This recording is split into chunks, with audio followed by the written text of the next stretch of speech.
there. Good morning, ladies and gentlemen, boys and berries. It's me, Bradley G, here at Synergy Cafe. And today is Halloween, and I've got a guest on today. He's just showed up, actually. I think he was out in the parking lot getting ready, putting on his makeup or whatever. Today's a special day. I think it's Halloween or something like that. My wife's got something set up where I get to go someplace and hand out candy to kids. I'm telling you. Actually, it's very interesting. The guest that we've got on, his name is Wade. Last name is Simmons. And he's an interesting character for today, as a matter of fact. He's a filmmaker. And I have a problem with the name film because there's no film in cameras anymore. It should be maybe a movie maker. But I'm going to go to the green room. We've got him in there. He just walked in the virtual door seconds ago. And go get Wade, and we'll have a conversation with Wade. So 1 second, stand by, and I'll be right back.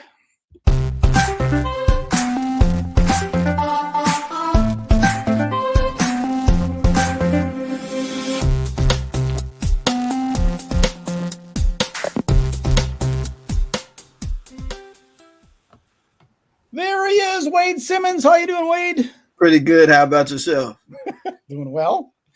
Well, this is kind of fun. I didn't really think about it when I saw this come through on my schedule and stuff, but it's an interesting mix. So where are you living? I'm in Chicago. I'm kind of all over the place right now because I'm actually from Chicago, but I have residence with my wife in Missouri, and then we're also going to be living in California too. So kind of here, there, everywhere, you know. Where are you going to go in California? Be in the Anaheim area. Sure. I got a buddy that's out in Temecula, and he's got a store in Borrego Springs in the desert. Nice. Yeah, you know what? Because last year, I was going from Illinois to Missouri, and I don't want to keep going from the cold to the cold. You know, you want to go, around like the wintertime, you want to go somewhere a little more warmer. Yeah, go from the cold to the colder.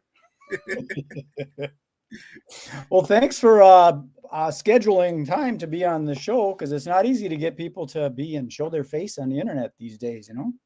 Yeah, but I love connecting with people, and I don't know, I don't see nothing wrong with showing your face on the internet. I mean, as long as you're, spreading love and not hate, I put it like this, like, hey. Some people got to hide, right? So where do you want to go with? You want to go with your occupation, or you want to go with the movies first? Well, you talked about the occupation first, so I guess we can start there. Okay. Well, let me read a little bit about the gentleman here. His expertise: he's a filmmaker, and then he's in the funeral business of all things on Halloween here. Now, he's got a certificate, and I've actually got a copy of your certificate that you sent me. So I'm going to bring that up too for the heck of it. This is kind of fun. This is it right there. That's Wade. Wade is, he's trained for 2 years and graduated from Worsham College of Mortuary Science. So I got to ask why. I mean, I want to start my own business. I want to be a pilot. I want to be a fireman. You wanted to do this. What the heck? Is this job stability maybe?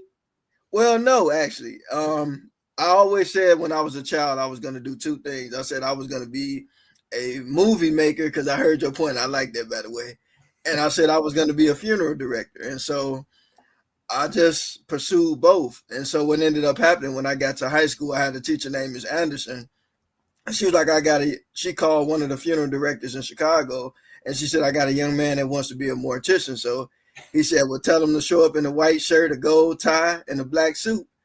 And I showed up, and then I just started working there in high school. And so, because like, to me, it's like, I think if there's something that you want to do, I think that's like one of those fields you should actually volunteer at one to kind of get the hang of it, because there's a lot of people that went to school with me who don't even work in the industry anymore. Like, a lot of people go to school to be a funeral director, but sometimes once people start working in it, they're like, this isn't for me. So I would recommend anybody to actually volunteer and check it out first, to just see if that's something that you really enjoy. Test drive the Lambo before you buy it.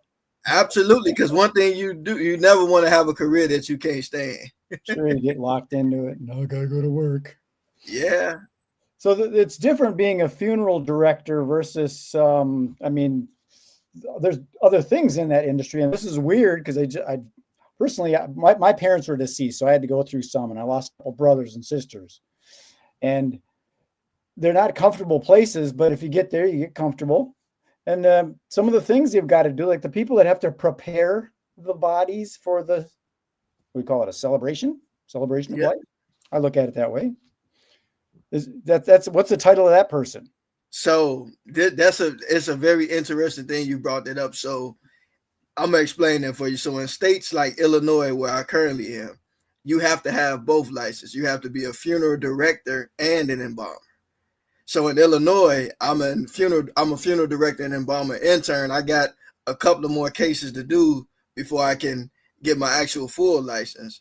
But every state is different. So some states you would just hold the title as funeral director if you're not an embalmer. But and mostly like in like Illinois, Indiana, a few other states, I think like New Mexico, you have to have both licenses. So you have to be a funeral director and embalmer. So I went to school for both.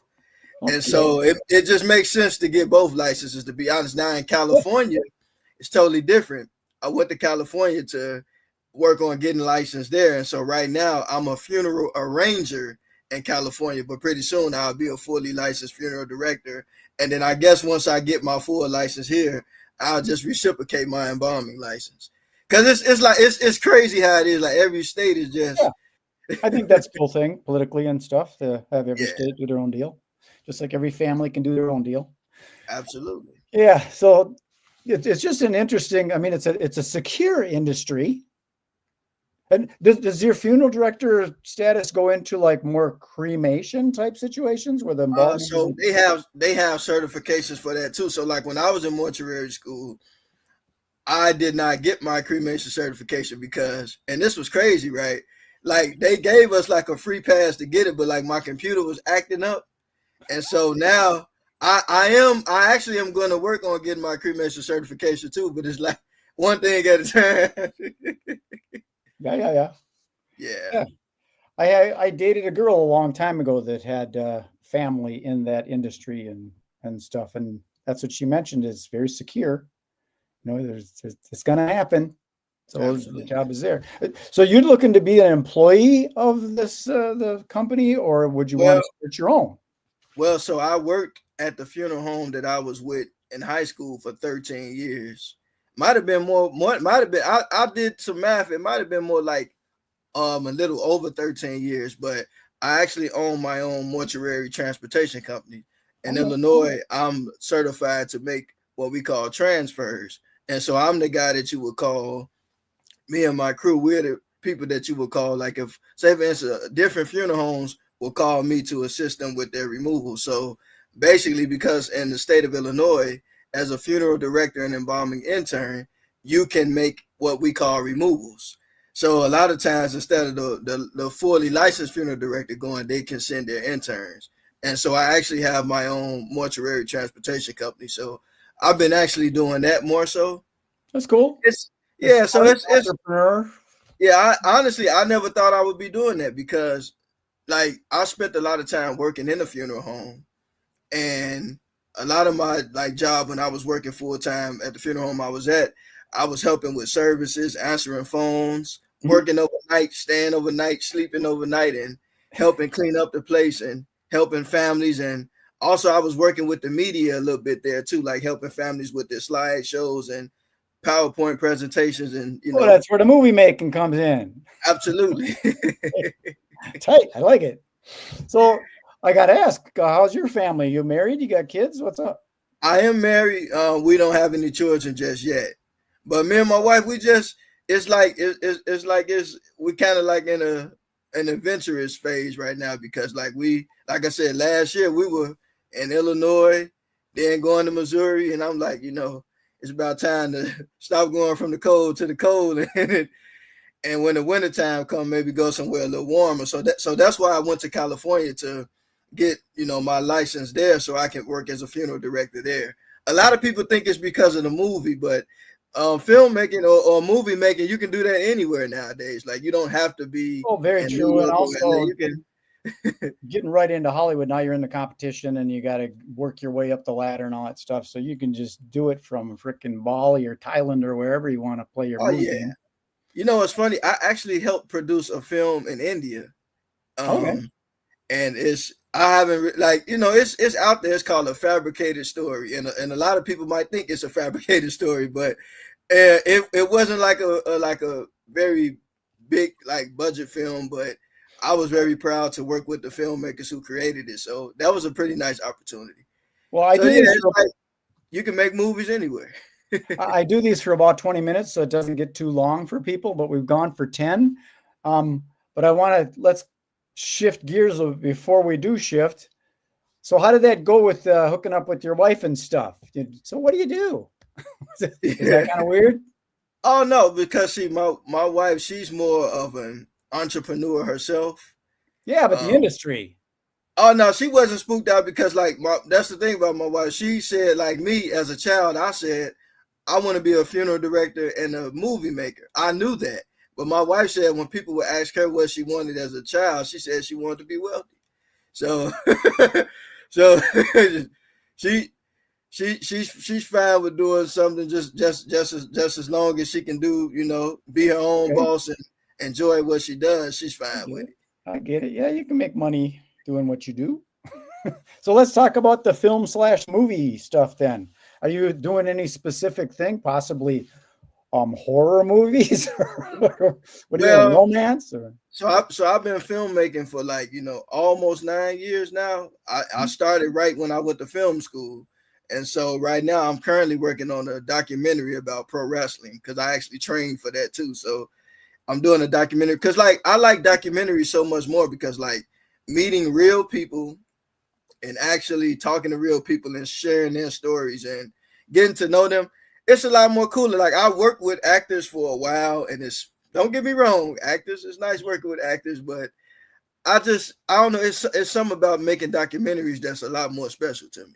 I totally agree. If you see those documentaries on some of the actors and what they went through actually to get where they got, I mean, they just didn't go do some auditions and poof, you're Tom Cruise. There's, Yeah, there's that's some true. work involved with that. Yeah. Absolutely. I had a question. I forgot what. Oh, it was the genre again. Oh, Is it? so Yeah. So most of my films that I make are more like family friendly. They're more about like love, more about family and love. And I also like, make a lot of my work like visual poems. And it's funny because like when I got into filmmaking, a lot of times like I love science fiction movies. Hmm? But making science fiction movies to me, if I want to make one like I would want to make it, it would be a little more expensive. So like I like just makes it like making like basic kind of like visual poetry. Yeah. Like visual poems are cool. Like I saw one when I was in film school, and so I fell in love with like making visual poems. So I'm like, let's keep this thing going. Cause like to me, I don't just look at myself as like, like I'm not trying to be some Hollywood filmmaker, or I just want to be a guy who makes things that he like and just be an artist. I don't have to make things that are popular and things of that nature. Like I like, cause like George Lucas, he's one of my favorite filmmakers. So like when he made Star Wars, he even talked about how like he made a blockbuster with Star Wars. He made American Graffiti, but he also said he likes to make the type of movies that people maybe not watch, but he likes to make the type of stuff that he likes to make. But And you so never know where it's going to go. Some absolutely, people that's true. think they do, but they don't. And Yeah, that's true. so your wife might get that wealthy thing, and then you don't care, Yeah, right? You're just going to make some good family friendly sci-fi movies. absolutely. You can do that. I like that. I like your idea that your concept of working with like real people too, because I think I always find it really interesting. Like recently, I watched one about Woodstock and what Okay. they went through. Because on the outside, you see, yeah, it's cool, big crowd, they're playing music. And then you find out what they had to do to actually pull that thing off.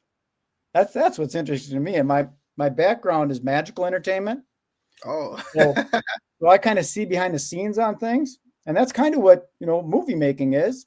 It's creating an illusion. So that's what I was going to ask you. What's your take on this whole AI thing that's putting actors and actresses out of business because they just ask Chat GPT, make me a Tom Cruise lookalike.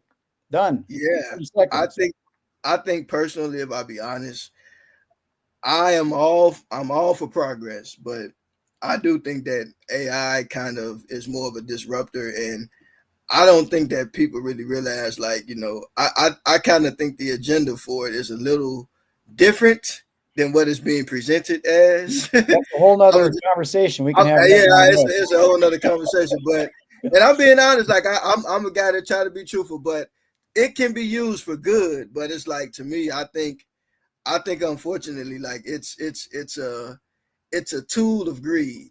Um, that's kind of what I see it as. I think that, to this. be A honest tool with of greed? you, yeah, a tool of greed. And the Yeah. reason why I say that is because if you kind of eliminate everybody else, somebody's going to be, trust me, somebody's going to be controlling the AI, and that's going to be the somebody that's getting all the money. That's So the Wizard of Oz behind the curtain. absolutely. So Yeah. look, I'm not afraid to be honest about what it is, but I feel like if we really think about it, though, it's like it can be used for good, but I think there should be boundaries with it. Well, think of the leverage you could use if you didn't have to pay Tom Cruise to be the star and you created your Absolutely, own star avatar and you create your own group of actors, you do your movie and it's all absolutely, for good. It's all family values and whatever you want to, the message you want to communicate. And you yeah, can knock it out in like hour and a half. yeah. I just hope that with AI, though, like I said, it has some pros and it has cons. Oh yeah. I would say that I just hope that humanity doesn't lose that pure connection. I Um, agree, and because I celebrate you doing family friendly, good stuff out there because it can go the other way, and people start thinking, hey, maybe I could do this, and don't yeah, go that way. yeah, That's very absolutely. cool. So, like I said, I don't blame the AI. The AI is It's just just a tool. it's just a tool created by human beings, but we just hope that those human beings do the right thing with it. And like I said, I just stand on that, to be honest with you. Well, I like what you said about the greed element of it and the gluttony element of it because I one of the problems I have with software like that does things so fast is we can't keep up to it, and that's what spam email became. It used to be Yeah. communication, then all of a sudden I've got a list of 100,000 people, and I'm going to put it out to all these people in a click of a button, and everybody goes, "Ah, too much email, I quit," and they close the computer. Well, I'm one of those people that, like, and I'm not gonna lie, like, I think sometimes some salespeople hate talking to me because whenever I go in the store and somebody try to sell me anything, I want to know what's the pros and cons of this. Like, don't give me all the good stuff. Like, I wanna know the bad things too, so that I can make a better decision. Absolutely, I'm just a straight shooter. Like, I see through the fluff. exactly. You ask the questions. Yeah, Could I have some phone numbers of three of your past customers? yeah, that's true. Well, cool. We've gone in about 18 minutes. It's fascinating. I mean, this is I've done a lot of bizarre interviews with different people over the years, from the dog whisperer and guys that were talking about alien abductions and all that kind of stuff. And then I think it's an interesting blend of the funeral stuff and the movie stuff. And I think there's something there because it's so Yeah. unique, you know. And Well, well, you're focused honestly, on the art, and your wife focused on the money. Can't yeah, fail. and yeah, she's definitely more business oriented, but it was actually just what I needed. It's like, because to be honest, I think anybody that's building a team, you gotta have somebody that's kind of solid in your corner. Like, nobody's, we're not perfect. We live and we learn, but you appreciate people for their strengths, It's a and we good hope mix. they appreciate us for our strengths. So I look Yeah, at it, we just growing together. yeah. There's a movie that I saw years ago. I lived in Asheville, North Carolina for a couple of years, and I saw this movie called Chef. You ever heard of it? Mm-mm. Yeah. Chef. There was a guy that was a chef at a very fine dining establishment. The owner wanted, this is the menu, this is what's making the money. The chef wanted to get creative. So they were having at it like this. And finally, the chef says, I'm done. I'm doing my own thing. And he bought a food truck, and him and his daughter started running the food truck. So he's the artist, and his daughter was social media savvy. So when they're driving this truck from state to state, the daughter was creating an audience for the food. So Oh, when they got nice. to town, they drive into Austin, Texas. There's 100 people wanting a burger or whatever. So it was a good That's pretty team. cool. You know, she Yeah, had that's this social savvy.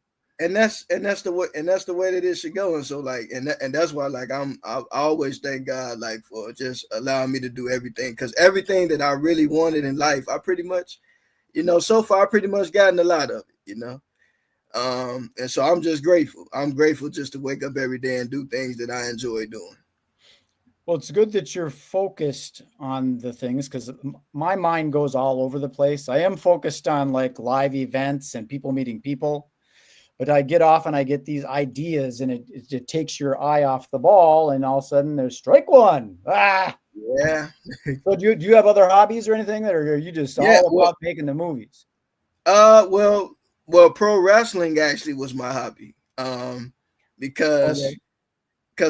how I got into that, I actually wrestled in high school, and so when I got a chance to meet with Steve Boss, he offered to train me, and so I started training, and so I did that as a hobby, kind of as an outlet, and I had a lot of fun with it. Okay, but that's cool Yeah, that you got the ability to take the movie making and create the documentary about the wrestlers. So you're creating that parallel so you can keep going down the road. It's just a 2-lane highway now. absolutely, yeah, Pretty because you cool. got it, because especially being in the funeral business, you got to have other things that you love and enjoy. Because think about it, every Oh day yeah, of yeah. your life. You because like, and with my company, you never know when you're gonna get a call. So you can be out with your family, or you can be out just having a regular day and somebody call, and when they call you, it's your duty to answer the call, and you have to go, wherever they tell you their loved one is, you have to go. And think about it, tomorrow's not promised on this side to any of us. And so I just say that that's why you have to balance your life out, and just, it can't just be all work, work, work, work and no balance. Like you have to have a balance, and you have to have other things that you enjoy, because some people do spend a whole lot of time just working, working, but you know, again, time is something that we don't get back on this side. So it's like Yeah, you that was gotta your saying. I put it in the title, but I looked at I spelt it wrong. I put sanding instead of standing. it's all right. That's true. It's time to so you're a lot like I am. It's okay. Mistakes are just mistakes. You just kind of move on, and next time we just put a T in there. Well, No look big at deal. time as being like in the sand glass, right? It is. Time's just actually just an illusion. It's eternal. It's Absolutely. just a measurement system, so you can Yeah, what do they call it? Like live in the dash between the birth and absolutely. the death. It just Yeah. it. I just call it numbers that one day runs out on this side. Sure, exactly, and ascend to another level, right? Absolutely. We gone for 22 or 23. I'm gonna put you in the green room if you want to stick around, and we can have another conversation and see where we could take some of this other stuff. This has been fun, man. Absolutely. And thanks for having me. Okie dokie. Is there anything else you want to share before we go? How people can get a hold of you, or does that not matter? You'll get a hold of them when the time is right, right? Well, I'll just say this. If you want to follow me, not saying you have to. I always say if you want to, you can reach me on Instagram at Wade Jedi99. You can check out my film work on Vimeo, Wade Filmmaker 777. Feel free. Like, my work is not perfect, but it's mine. So if you want to follow me, you can. You don't have to, but whatever you do, always remember, time is always moving, and I hope you are too. Okay, thanks, Wade. Well, there you have it. Interesting character. I really like his confidence and his. I admire the focus because I've got what I call entrepreneurial ADD. I'm always all over the place. I come up with an idea, and actually, while we are talking, I'm thinking, how could he, leverage this thing like Amanda Palmer did with her Patreon account? My mind is always going that direction. Anyways, I appreciate you tuning in to Synergy Cafe, and as I always say, try and be good, be kind, and be nice. Okay? Be nice. Peace.